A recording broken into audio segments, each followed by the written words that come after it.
welcome to another episode of the Old Fashioned Dad Podcast.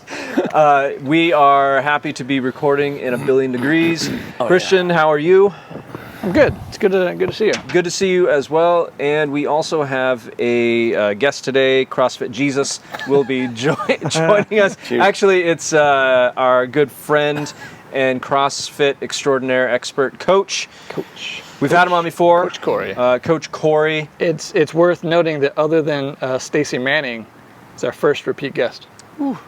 Welcome, Corey. back. Thanks so much for coming back. Yeah. It means that Thanks one for of having two me. things. It's worth coming back, and we don't suck. Yeah. Hey, I think the free whiskey helped. I mean, it is a little chilly out, so I'm feeding everybody Wild Turkey 101. So it's 90 degrees. to warm us up, because it's really cold out here in the Pacific Northwest. What's the temperature here, guys? It's currently 88 degrees. So chilly. Yeah, I'm pretty cold. I should have worn my pants. Let's cheers this out, Cheers. gentlemen, before we jump into our episode. Cheers. Gentlemen, Gentle. let's roll.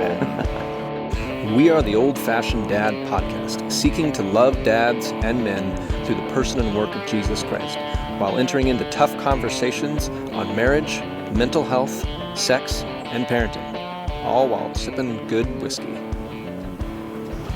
All right, let's do this thing. And we're back.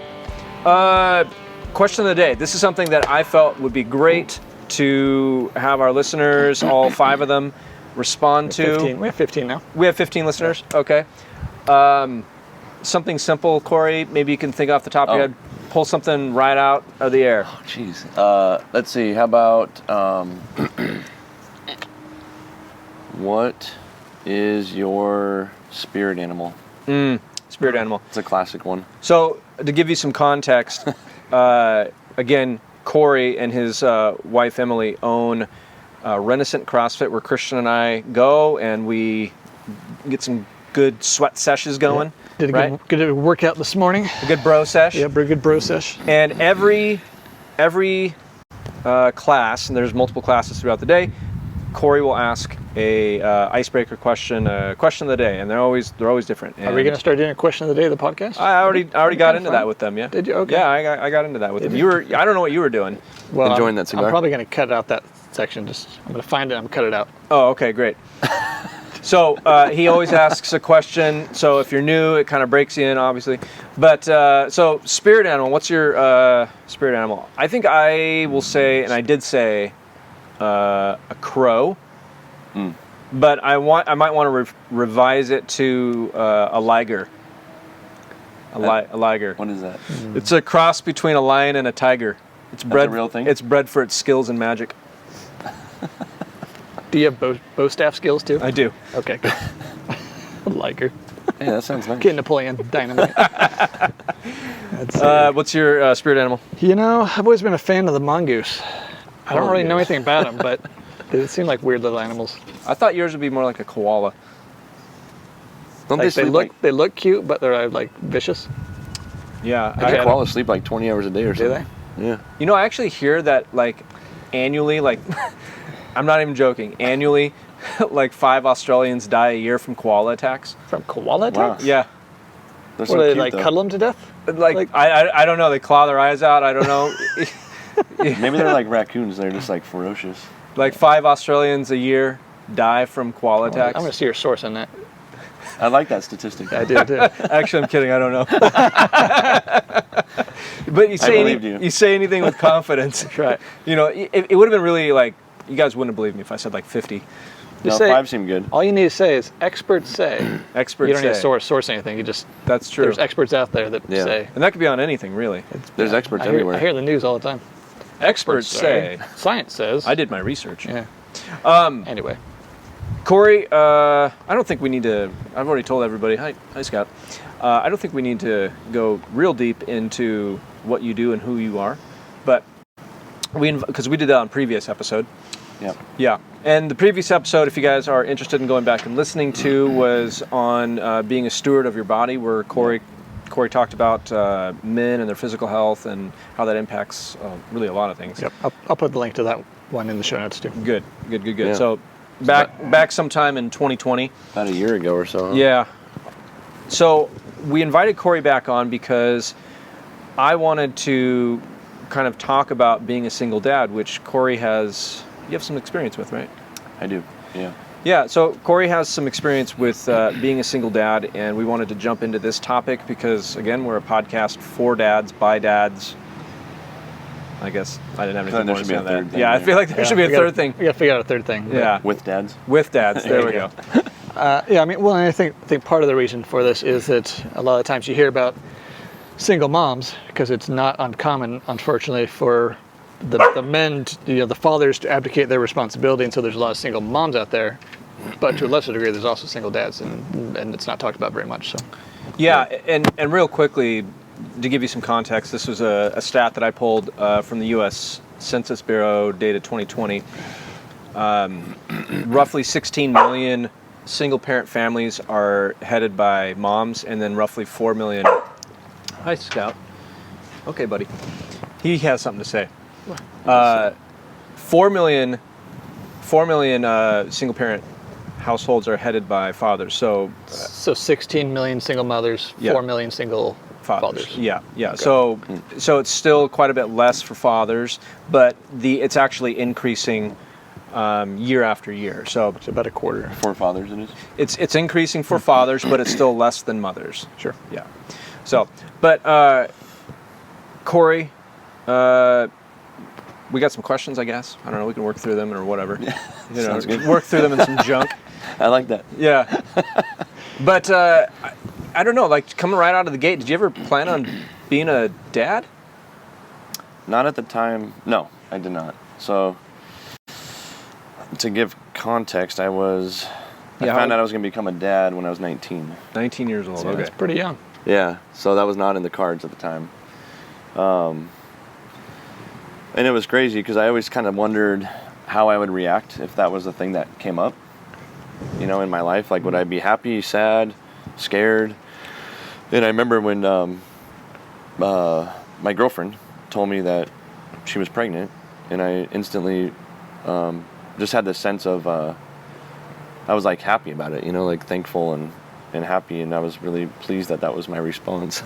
Sure. Because, I don't know, So you never quite know when you're actually in the situation. yeah, how you're like gonna you just never respond. know how you're going to respond, especially at that age, and I didn't have anything figured out in my life, at the time, so it was crazy. My daughter was born when I was shortly after I turned 20. Yeah. I can't remember. Were you, as far as your family dynamics, were you coming from a Christian household, or was it like not a Christian? No, household? yeah, so, and I might have talked about this a little bit in the last podcast, but it's been a while. But no, I was not raised in a Christian household. Okay. Interestingly, my mom was a single mom, so my dad was never around. From probably around the age of like 5, it's kind of hard to remember, and I've never really asked a lot of questions to my mom about that. But she raised my sister and I as a single mother for many years until she did remarry eventually when I was like in middle school. But yeah, we did minimal amount of church, and it was always like we would go to like a Catholic church on holidays, kind of like Easter or around Christmas. It just seemed like around Christmas or things like that. So it was definitely not part of my upbringing. Did it ever cross your mind to, like, when you found out the news from your girlfriend, hey, we should have an abortion?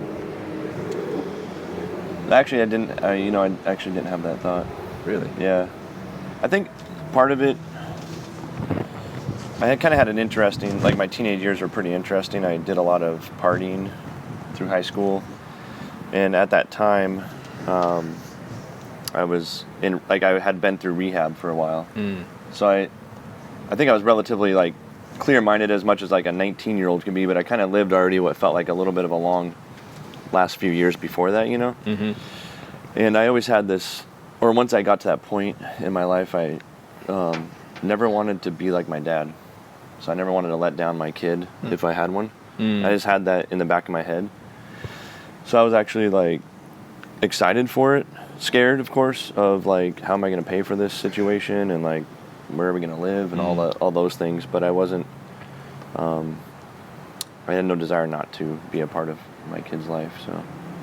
Gotcha. So you didn't know your dad really at all? I mean, past age 5?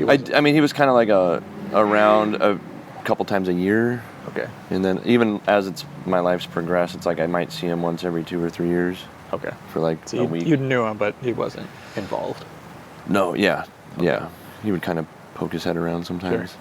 Well, it's interesting. I mean, it seems like there's like one of two responses when your dad's not there. Either people kind of unconsciously continue that dysfunctional cycle, or Yeah. they're like they swear to themselves, "I'm not going to be like that. That was not a that good was- experience as a kid. Yeah, I think that was I'm going more- to stick around. I'm going to be a dad."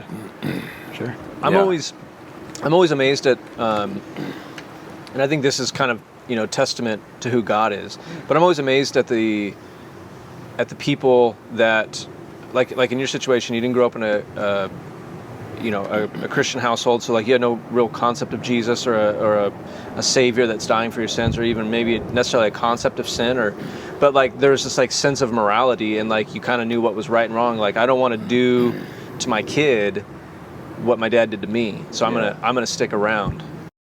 That's fascinating to me. Yeah, that was that was definitely an interesting. That was about as much as I had at the time to hold on to. Yeah.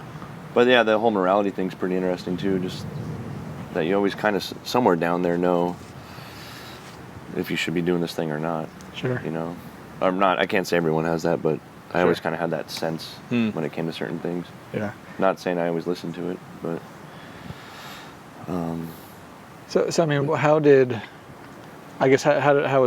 that approached by your girlfriend at the time? Because I mean, at the time you didn't know you're gonna be raising your daughter alone.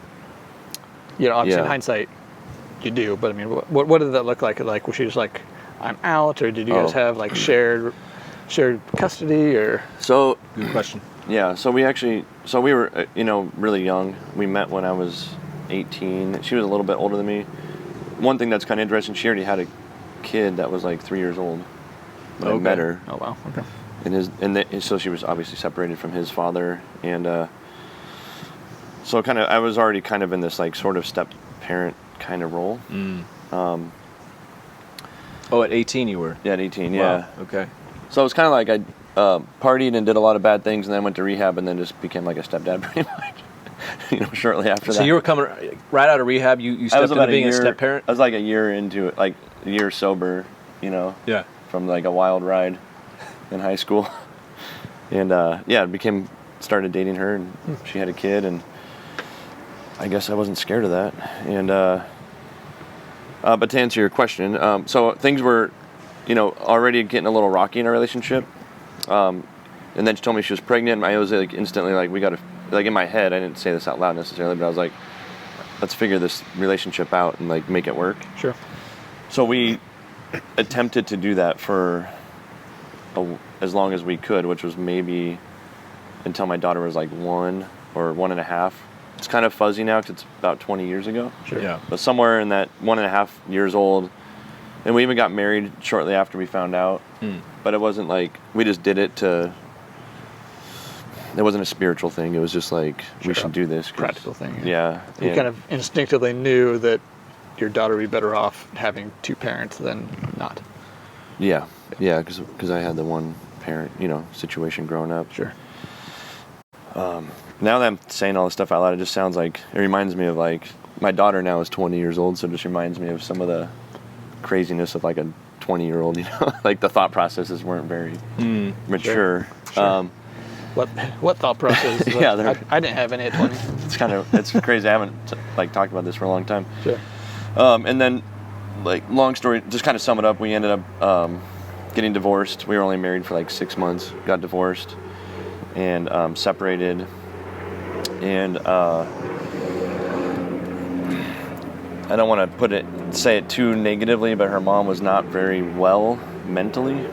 And so I didn't want my daughter to be alone with her or be raised by her. And that was where the single fatherness came in, is we had a child custody dispute that lasted for kind of a long time. It was pretty messy. Okay.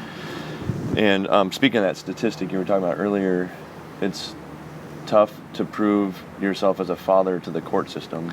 Yeah. And I remember distinctively at that time, I had an attorney and all this stuff, and I had to portray this like perfect person. Right. But that wasn't necessarily what she had to do.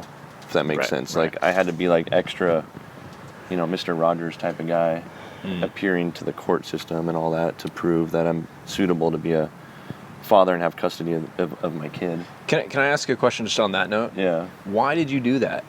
Like, why did you go to all that trouble? It seems like a lot of trouble. Yeah, wouldn't it have been easier just to be like, you take her? Well, when my daughter was born, I was instantly like in love with her, and wanted the best things that I could provide for her. And I truthfully didn't, or I really deep down didn't feel like she was in a safe or healthy environment alone with her mother. And so that was the driving force behind going through all that trouble, which was definitely a lot of trouble. Seems like it was worth it though. Yeah, in the end, I mean, in the end, I ended up, getting custody of my daughter and having her for majority of the time. She still had visitation with her mom and stuff like that. And that's actually because all this was done in Washington State. Yeah. And that's a pretty rare thing for a dad to get be primary custody, because we're in that's what I assume you were, primary custody. Yeah. Because in Washington State, this is a mother first state, Right. where like you said, you were what you experienced is like you had to be like Mr. Rogers, whereas it's almost like you're guilty until proven innocent. Exactly. Like that's how I felt. Yeah. I mean, in your practice, do you have to deal with that? I mean, my understanding, because, my wife works with, low-income families, and there's a lot of like, I'm not sure who the dad is, and like that kind of stuff. Yeah. But my understanding is that you've pretty much got to be like a really dysfunctional mom, or just say I don't want the kid, for the courts to decide with the father for custody, just because it's so. They by default want the kid with the mother, unless you could really prove that like it's not going to be best for them. Yeah. And then they'll side with the dad. But I mean, it sounds like you kind of had that battle. Yes. Yeah. That was probably 1 year of back and forth in court. It sounds about right. And it was kind of like what you said. Like I almost felt like I was like Guilty. already 10 steps behind and had to prove and take all these measures to. Sure. Yeah. Like I had to do a randomized drug test and cut my hair off, and my attorney was like, we got to do all these things.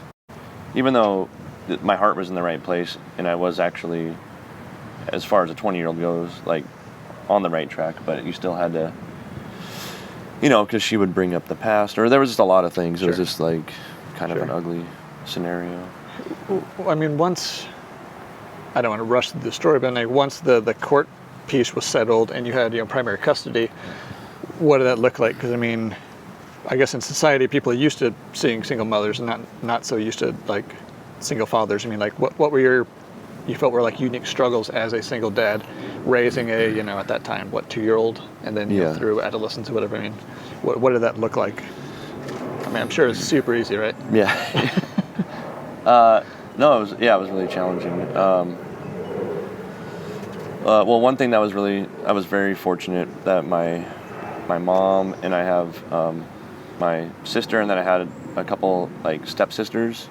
So they were all around, and we all lived in the same neighborhood. Oh, that's awesome. Because I had to work quite a bit to pay for, because we got our own place and all that stuff. But I was working 2, sometimes 3 jobs to pay for everything. And so they would help out with like childcare and things like that. Sure. So that was definitely a challenging part. And the other thing too is, you just didn't really get too much of a break, I guess. Like you're kind of. Sure. There's no tag teaming. Like you normally would with the spouse. And I was pretty young, so like hanging out with friends, like I would just bring my daughter with me, she would just come with me everywhere, which I think is good in a lot of ways. But then in some ways, I didn't have any friends that had kids, so she wasn't around a lot of other kids. Sure. So I think that was kind of like a negative thing, or a difficult thing also. Okay. So on that note of like you didn't get a break, but I mean you obviously had your mom and your sister to help out, but still like a burden of like the onus of responsibility was on you. But I was reading an article this past week from the Gospel Coalition on single parenting, and that's a point that the author brings up in the article that that's really big in like they have to be a double parent. They have to play the role of mom and play the role of dad, and I'll read you one of the quotes. Single parenting feels more like double parenting in challenging conditions. So please hang out with our children.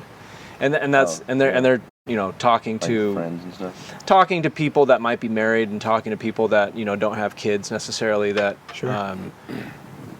these are some of the struggles that single parents end up going through. But it sounds like you kind of, in some ways, you had to take on multiple roles for your daughter. Yeah. Yeah, so sometimes I have some memories of like being in the grocery store with her, and she would start throwing like a fit. And they would always, this would drive me nuts. And there would be like women in the grocery store that would be like, "Oh, where's your mother?" To her. And that would just get under my skin, Sure. And I was young, and I was kind of always a rebel at heart, so that was just like, I didn't always respond the best way to that type of stuff. How would you respond? I'm curious.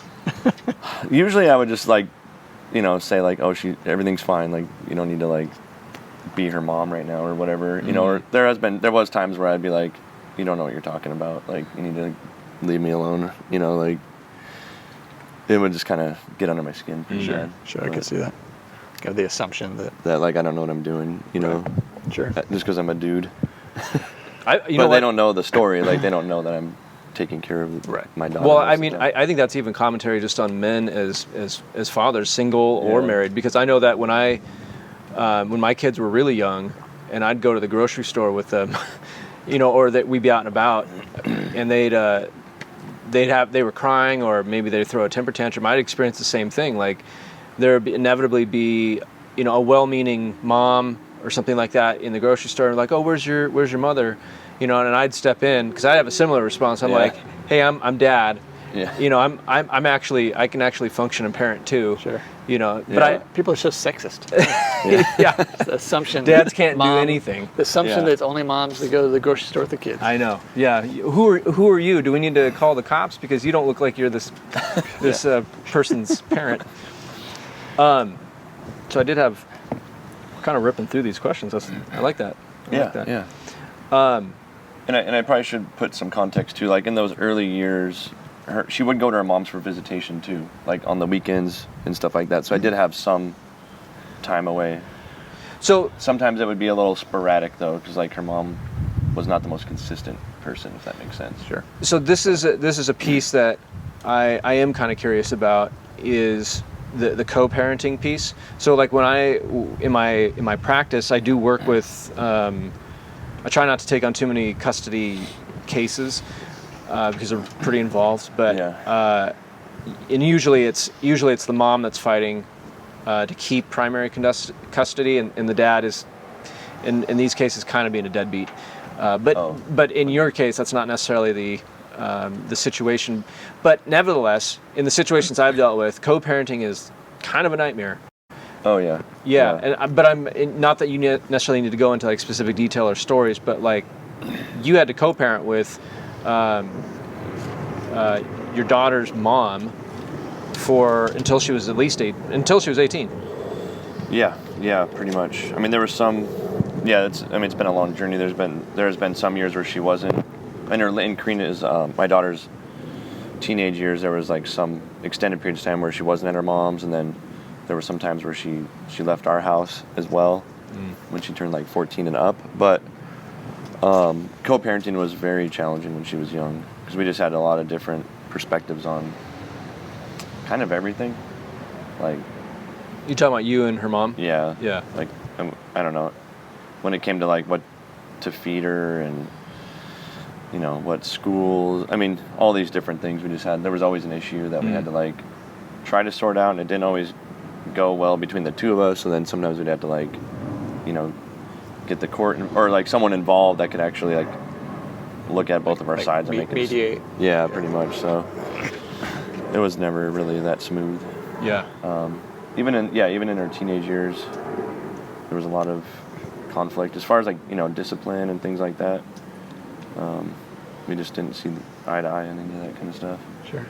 I mean, it seems like that would be, on so many different levels, be very challenging. But I was thinking about the part of the story where you're talking about, since you had a kid so young, your friends, presumably normally you'd be similar age, similar life stage, Yeah.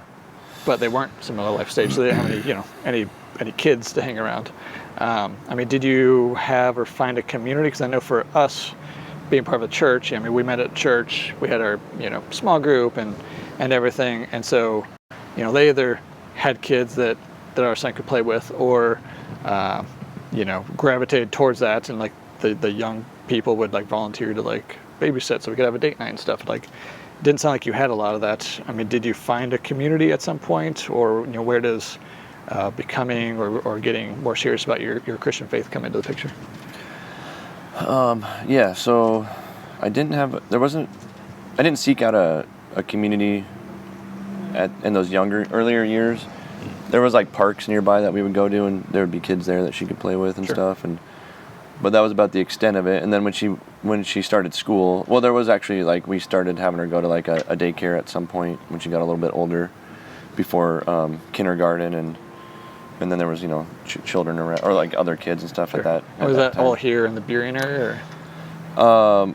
Yeah, actually, yeah. So we moved to Burien. I lived in Issaquah when she was like up until about the age of 4.5 or 5, and then moved to Burien. Okay. So right before school started. So that was definitely helpful for getting friends for having younger friends. And then I did start, when she was about she did kindergarten twice, so like the second year of kindergarten, I started dating a lady, and she had a couple of kids that were a little bit older than Karina. So it was a little bit more of a normal household in a sense, where there was 2 parents and things like that.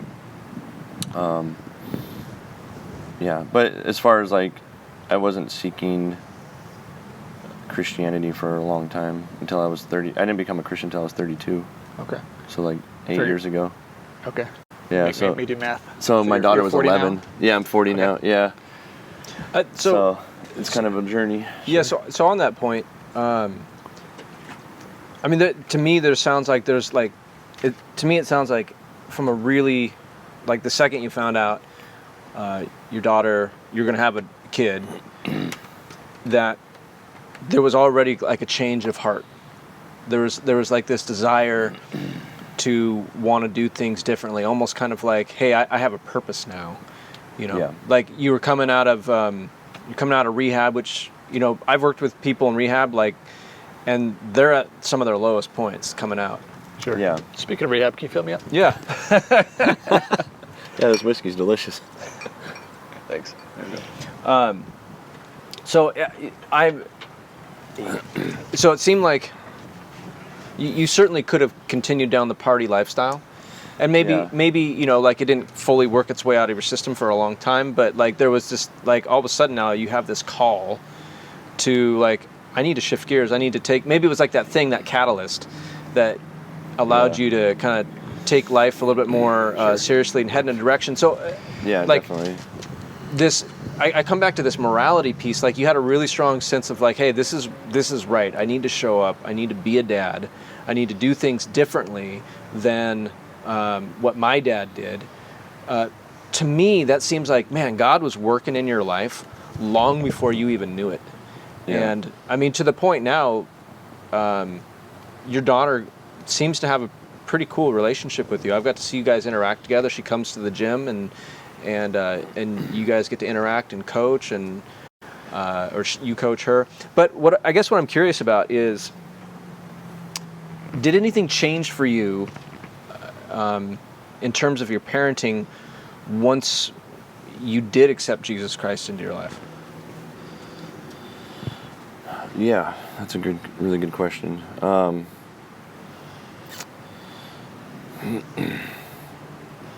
Yeah, there was definitely, I would say, let's see, how do I say this? I personally changed a ton after accepting Jesus in my life. And it changed the way that I approached a lot of situations moving forward. I'm trying to think if there's like specific things of how I parented. I mean, it was kind of strange because she was already like at that time, 11 years old by the time that happened. I mean, for context, were you married to Emily at this time, or when did you guys get married? So yeah, actually that's really interesting. So yeah, Emily and I started dating like right before I became a Christian. Okay. So, like and then we've been married almost 8 years. Okay. Yeah. Yeah, so there's a lot of change that happened right then. Sure. Because the person I was dating before that, we had a long-term relationship that dissolved. And then, this might sound weird, but I had this kind of crazy Jesus moment one night when I was hanging out with Emily, and there was no like romantic side of us. We actually were coworkers. And the only way I can explain it is like I was hanging out with her and another friend that we worked with, and I heard this voice in my head that said like, "This will be your wife someday," and it kind of scared me, and it was like crazy, and I was like, why would that be? Why did that come in my mind? And this was like right before, like I just started, like right after that I actually went to my first Christian service, and then I started praying about that whole thing. Emily and I started dating. We got married pretty quickly. I got baptized at a Taproot as a 32-year-old. Okay, nice. I decided to do that because when I was younger, I was like kind of forced to be baptized, and I didn't really understand why, you know. And so there's a lot of change that happened in me, and I think it took some time for me to actually be able to express that outwardly, if I'm being honest. Like I don't know if I changed a whole lot as a father right away. The longer that I've been a Christian, the more that my prayers are more like, I want to be more like Jesus when I interact with the people, and in my relationship with my daughter. But I wouldn't say there was like any specific things that happened right away. I do know that like some of my things that I thought were okay when I was younger, that kind of stuff changed. Like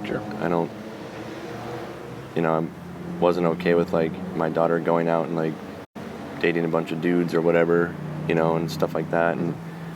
But there was actually a decent amount of conflict with my daughter and I when it came to my faith, because her mom was not that way. Sure. Completely opposite. So there was this kind of this back and forth a little bit actually through those years. I mean, so when you became a Christian, Karina was 11. Yeah. And you just got married to Emily. Yeah. So there's a lot of change going on. So there's a lot of change. So, I mean, how did Karina respond to that? I mean, I'd imagine from her perspective, all of a sudden, my dad found Jesus, and now what I understood about the dynamics of my parents is changing. Yeah. So. And then she's got I don't know how Emily's role was, if it was like a stepmom or just kind of like she wasn't really seen as a parent or not. Like I know that can be complicated. Yeah. So there was. We talk about it now, looking back, realizing that we might have moved forward a little too fast with our relationship, and Emily moving in, and the whole thing kind of happened pretty quick, and I think that was hard on Karina. And Emily, she wasn't a parent or anything like that before, so she didn't really know how to fill that role. Sure. So there was a lot of trial and error through that, and it was definitely rocky in the beginning. It's taken a long time, but now things are like really good.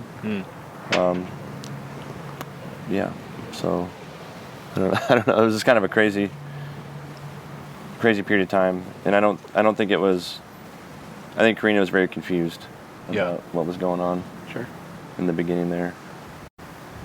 Well, I think one thing that came to mind as I was listening to just that kind of your timeline, that is a lot of transition. Yeah. That's like a ton of transition for anybody to handle, and I wonder if because to me, right from when you found out you're going to have a kid to 32, like there's a lot of kind of godlike, Christ-like behavior that you're already engaging in. And I'm just kind of curious and wondering, this is just my own kind of 2 cents, I suppose, that like when you finally, you accepted Jesus Christ as Lord and Savior, like nothing dramatically would change because you were kind of already doing what you were supposed to do as a Christian dad. But now you could say like, well, this is why I'm doing it.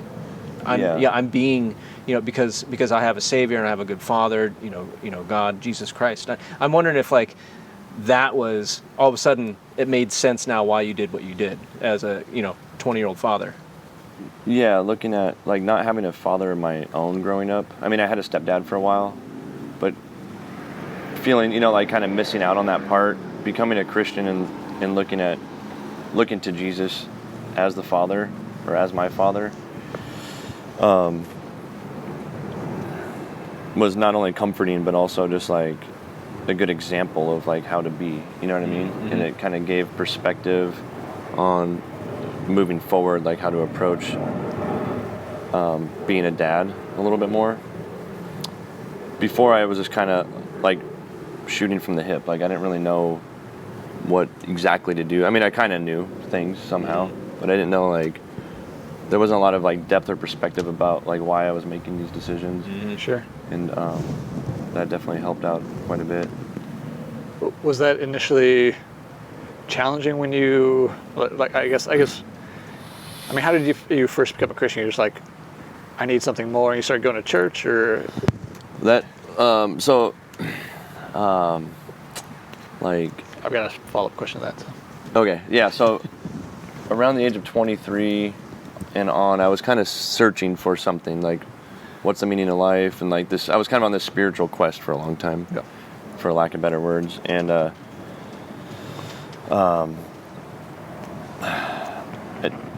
always had I always felt fondly of Jesus, even though I had no idea what Christianity was, and I don't know why I had that thought.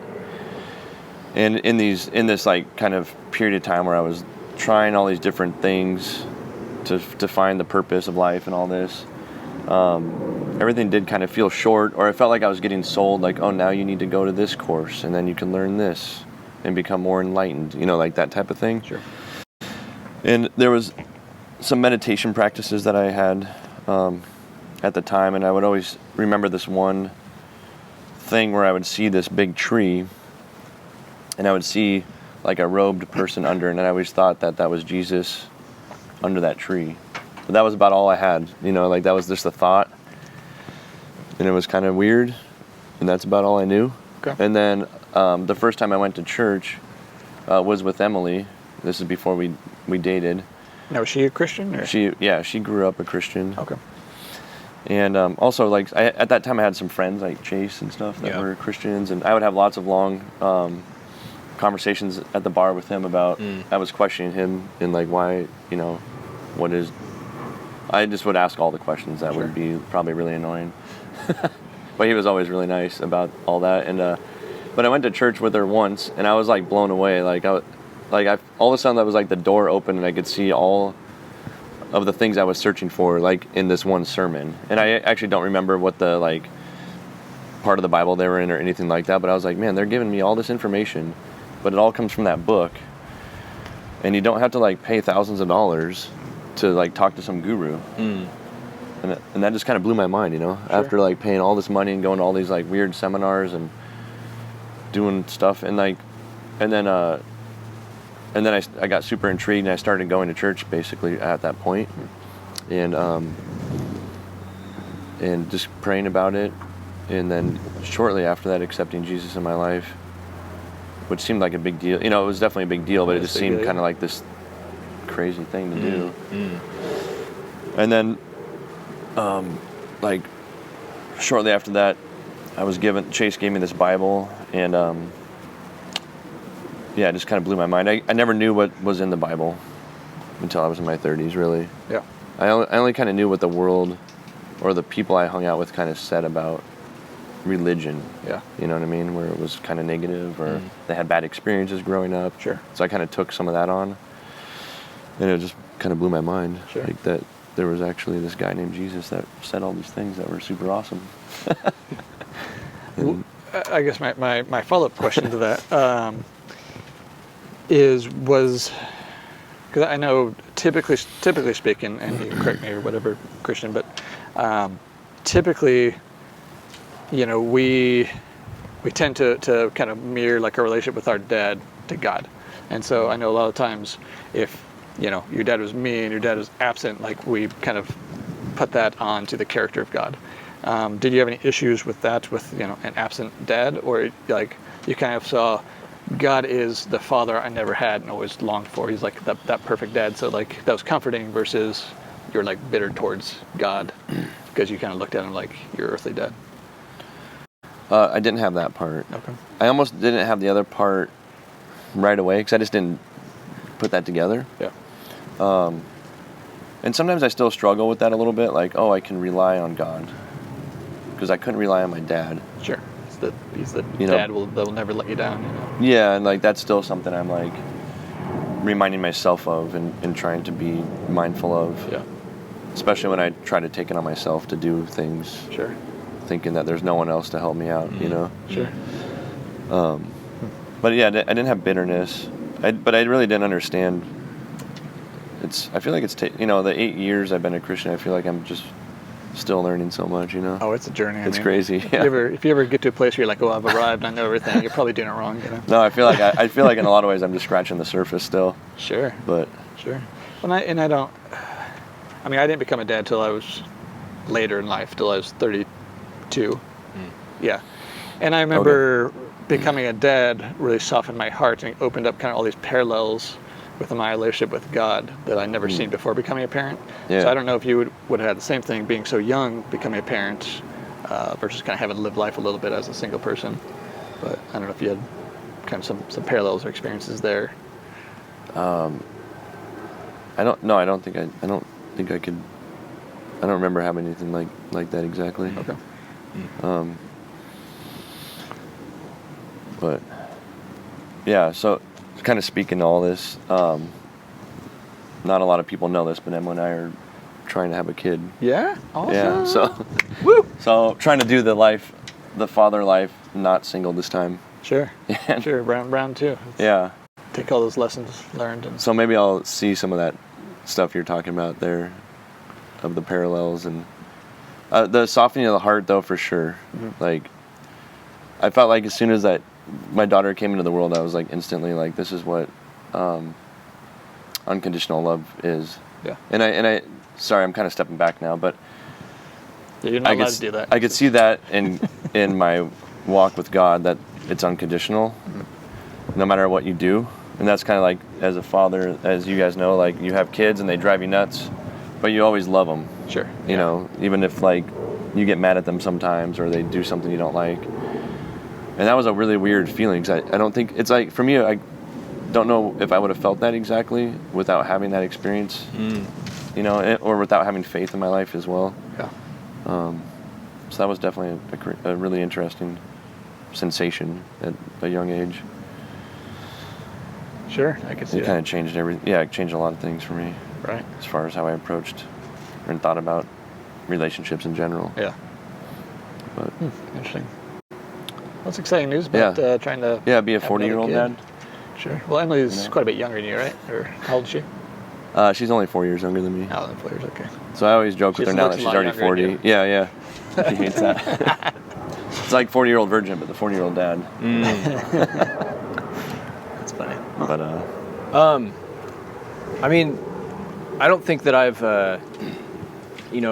I think what I'm really appreciative of this, because our friendship's grown over the last couple of years, and so just hearing some of your testimony about raising a kid, especially as somebody who didn't know Christ, but God clearly was working in your life. Yeah. Things weren't super easy, and the custody stuff, while I haven't gone through it firsthand in my own life, I have walked with other people through it, and it's a nightmare, and it's a grind, and it chews up a lot of people, honestly. And frankly, there's a lot of dads that say like, well, screw it, I'm not going to keep shelling out tons of money and tons of time, to show up for my kid or my kids, and they hand over, custody to to the mom, which may or may not be a good thing. Yeah. But I typically tend to believe that kids thrive the best when they have both of their biological parents in their life, and so I think I'm really appreciative that listening to you talk, like God clearly again was working in your life to give you the ability, the fortitude to show up, do all the things that were necessary, go through the meat grinder as it were, and you continue to have a relationship with your daughter to this day. I mean, I just saw her at the gym today. Like, she showed up. She wants to be in your life. Yeah. She wants to be around you. Like, regardless of anything, any hard decisions you had to make as a parent. Yeah. She's there, which is like again evidence of God's grace, which I think that's really neat. Oh yeah. I'm so grateful about having a 20-year-old daughter that wants to hang out with me still. Sure. Yeah. And especially, I don't know if you guys experience this, but I have, I battle with guilt as a parent. Like, did I make the right decision? I don't battle with guilt. And or even when I knew I didn't make the right decision, even like, the speed in which like Emily and I got together and she became a stepmom to Karina. Like, yeah, our approach to that was not the most pragmatic, and it was difficult for Karina. But I'm just so thankful that we've been able to work through it, and that we get to like hang out, and I couldn't really ask for more. It's pretty cool. Yeah. Teenage years were a little tricky. My daughter's teenage years. yeah, Or in our relationship was a little bit like hit or miss, if you will. But I think the best thing for me, I always just reminded her that I'm here for her, no matter what happens, even if she didn't want to talk to me for a period of time or not. And I think as parents, it's like, especially as dads, I think the best thing we can do is just, you can't force it on them, but you could always remind them that you're not gonna, you always got their back, Right. So. Yeah, that's one thing I try to remind myself and remind my son is, because he's pretty strong-willed. And Yeah. so even though I'm correcting him a lot, I try to remind him, like, I'm for you, I want the best for you. Yeah. Like, even if I'm disappointed in you, I still love you. I'm your dad. That's not going to change. Our relationship is solid, Yeah. And just That's kind awesome. of communicating that, because we've probably got so much money saved up for his counseling, when he gets older. Yeah, I think it's good for everybody to do some of that, for sure. Yeah. Sure. Corey, I think why don't we kind of wrap up on this note? You guys are all okay with that? Yeah. Well, it depends on what the note is. It's an A note. No, I would love for you to, if you're welcome, say, if you're willing, say to our viewers, our listeners, if there's any single dads out there, or guys looking to be a dad one day, like any words of wisdom, any encouragement that you might have. Yeah. Or even for step parents listening. Yeah, great thought. Anything you've Man, yeah, because I was a step learned, parent too. Yeah. Yeah. Yeah, there's a couple things. The first one that actually, because I was kind of thinking of this type of question. Choose the difficult path with your kids, and that sounds kind of strange, but when I say that, I'm thinking of when you're tired, or if you want them to. You want to have them, like, some boundaries around, like, maybe it's a screen time or something, like, try to make the difficult choice to, like, stick to that decision of yours, and don't give into it, because I think that, I don't know if that's the best example, but being willing to, like, put the time in to, deal with the ups and downs when they come, instead of just kind of giving in to the things that are easier to do, like, like letting them be like maybe on their phone at dinner or something. I just, I think it's really important for people to have connection and try to have some uninterrupted time with your kids and your parents. Yeah. And try to keep that, like, and then on the other side of that, like, try to keep that kind of childlikeness to yourself of, like, be curious with your kid and, like, be willing to be at their level to a certain degree of, like, go play whatever weird imagination game they want to play, or like, be there for them in those ways, even if you're tired, from work, or I just think these days, I didn't raise my kid when there was like iPads and all that stuff, but I just think it seems really easy just to kind of like give into that, and just kind of like it's an easy out. Right. And I just would say be wary of that. What would you kind of final, like, what words of encouragement would you have towards like a dad that's single like you and raising, you know, his kid or kids, you know, like, you know exactly what that feels like, and you also trust and believe in a good and gracious Savior in Jesus. Like, what words would you give to that single dad who may not know Jesus and maybe, I don't know, just having similar challenges in raising a kid alone? Yeah. Well, first of all, hang in there. So it can be a little tricky sometimes. But I think it's good to always remember like why you're doing what you're doing.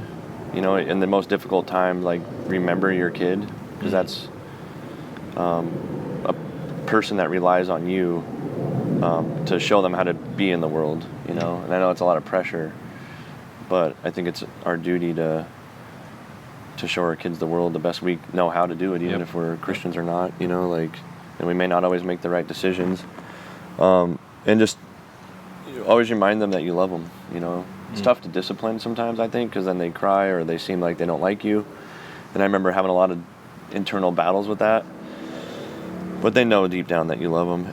And also with an older kid, like, a lot of things I told her when she was young, somehow she seems to be remembering.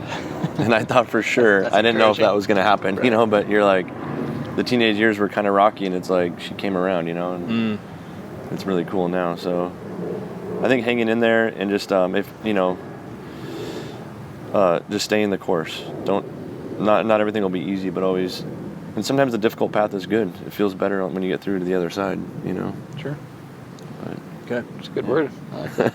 Well, appreciate you taking the time. I'm glad to be here. Risking being on the show again, being vulnerable, it was a risk, sharing your journey.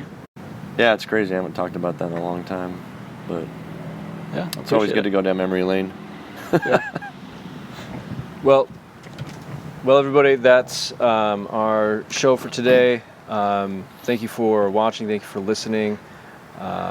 And I'm going to say a quick prayer, I think. That's what I'm going to do. So, Lord Jesus, thanks so much for this opportunity just to hear a fellow brother testimony and story of just grace and redemption and blessing.